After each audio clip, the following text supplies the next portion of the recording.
వాళ్ళని వెలికితీసే ప్రయత్నం చేయండి. రైట్ రామచంద్ర గారు. ఓకే, మనతో పాటు న్యాయవాది ప్రముఖ విశ్లేషకులు బండారు రామ్మోహన్ గారు ఉన్నారు. రామ్మోహన్ గారు నమస్తే అండి.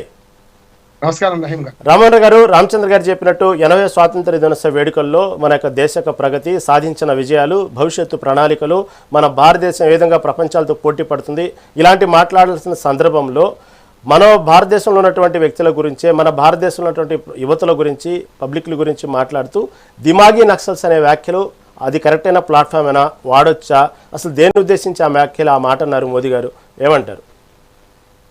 రహీం గారు, మీకు మిత్రుడు రామరెడ్డి గారికి, యువ మిత్రుడు దర్శన్ గారికి, అట్లాగే మరో మిత్రుడు రామచంద్ర గౌడ్ గారికి నమస్కారం. మెగా న్యూస్ కూడా రామచంద్ర గౌడ్ గారు మాట్లాడే వ్యక్తిగత విషయాలు నేను అంగీకరించాను, కానీ సందర్భం అది కాదనుకున్నాను.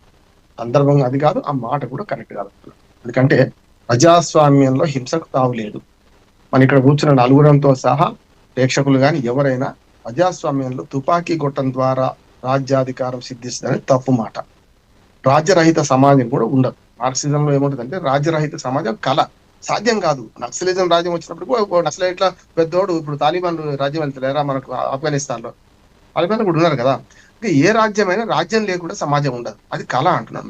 మార్క్స్ కన్నా కళ. నేను పూర్తిగా మార్క్సిస్టు పాఠాలు చెప్పిన వాడిగా చెప్తున్నాను. ప్రజాస్వామ్యం హింసకు తావులేదు, అక్కడి వరకు ఒప్పుకుందాం. కానీ బుల్డోజ్ చేసుకుంటూ పోయి ప్రశ్నని వ్యతిరేకిస్తే సమస్య వస్తుంది. సందర్భం సమయం కాకుండా మా మోడీ గారు అక్కడ మాట్లాడారు, ఆ మాట కరెక్ట్ కాదంటున్నారు. ఎందుకంటే నక్సలిజం అనేది ఎట్లా పుట్టింది తెలుసుకుంటే ఈ మాట మాట్లాడుతున్నారు. పశ్చిమ బెంగాల్ నుంచి పుట్టింది కదా నక్సల్బరీ పోరాటం. ఆ తర్వాత మన శ్రీకాకుళం జిల్లా నుంచి మొదలుకొని దేశమంతా విస్తరించింది. దానిలో ఏంటంటే వాళ్ళు తుపాకీ గొట్టం ద్వారా వస్తున్నారు. అంతకంటే ముందు సాయుధ రైతాంగ పోరాటం జరిగినాయి మన తెలంగాణలోనే. కమ్యూనిస్ట్ పార్టీ 52 కూడా నిషేధిత పార్టీ సిపిఐ, అప్పటికి పార్టీని చీలిపోలే. ఆనాటి నుంచి తర్వాత వాళ్ళు పార్లమెంటరీ ప్రజాస్వామ్యానికి వస్తే సిపిఎం అందులో నుంచి వచ్చింది. తర్వాత సిపిఎంఎల్ 100 గ్రూపులు అయినాయి.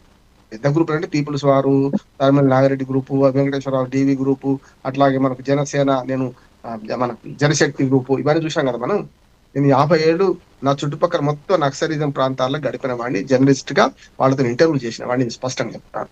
ఆనాడు కూడా వాళ్ళకి ఒకటి హితం చెప్పిన, మీరు తుపాకీ కొట్టడం ద్వారా రాజ్యాధికారం సాధించలేరు, తప్పు, మన పెద్ద భారతదేశం, అది సాధ్యం కాదని చెప్పిన, శాంతితో లొంగిపోమని చెప్పినాం. హరగోపాల్ గారు మేమందరం కలిసి మనకు రాజశేఖర రెడ్డి గారు ముఖ్యమంత్రిగా ఉన్నప్పుడు శాంతి చర్చలలో కూడా నేను రిపోర్ట్ చేసిన వాడిని. నేను స్పష్టంగా హింసను మనందరం వ్యతిరేకిద్దాం. కానీ ఆ పేరు మీద ప్రశ్నని వ్యతిరేకిస్తే ఎట్లా అంటున్నాను. జగన్మోహన్ గారు మాట అన్నారు, నేను పూర్తిగా అంగీకరించి, నేను కూడా నిజంగానే మీ భాషలో నక్సలిజం ఇదే అనుకుంటే నేను కూడా అర్బన్ నక్సలైట్ లేకపోతే దిమాగి నక్సలైట్ నేను కూడా అవుతా. మరి అంతే కదా, సమస్య అక్కడ వస్తుంది అంటున్నాడు. నేను హేతువాదిని రహీం గారు, నాస్తికుడిని కాదు. హేతువాదం అనేది ఇవాళ మన భారతీయ సంస్కృతిలో మొదటి నుంచి ఉన్నది. వేదాలు మొత్తం హేతుబద్ధంగా ఉంటాయి. వేదాలలో ఋగ్వేదం నుంచి మొదలు పెడితే అధర్వణ వేదం దాకా ప్రకృతిని అన్వేషించుండ్రు, ప్రపంచాన్ని తెలుసుకోమని కోరిండ్రు. ఎప్పుడైతే దొంగ సన్యాసులు, దొంగ బాబాలు వచ్చిన తర్వాత దాన్ని మూఢనమ్మకాలతో నాశనం చేసిండ్రు. ఇప్పుడు కూడా నేను ఏమంటున్నానంటే ఆనాడు హిందూ మతంలో కూడా ఏదైతే మనకు స్పష్టంగా ప్రశ్నను వ్యతిరేకించలేదు. చారువాకులు, లోకాయుతులు కూడా ఆదరించింది అన్నాడు సమాజం. చారువాకులు చెప్పేది విన్నాం, లోకాయుతులు చెప్పేది విన్నాం, మతం చెప్పేది విన్నాం. కానీ ఇప్పుడు ఏమవుతుందంటే మతము మౌఢ్యం పెరగడం వల్ల వాళ్ళు ఎంతో మీరు అంతే తయారంటున్నారు. మత మౌఢ్యం ఎంత పెరుగుతుందంటే మమ్మల్ని వ్యతిరేకించే వాళ్ళందరూ మొత్తం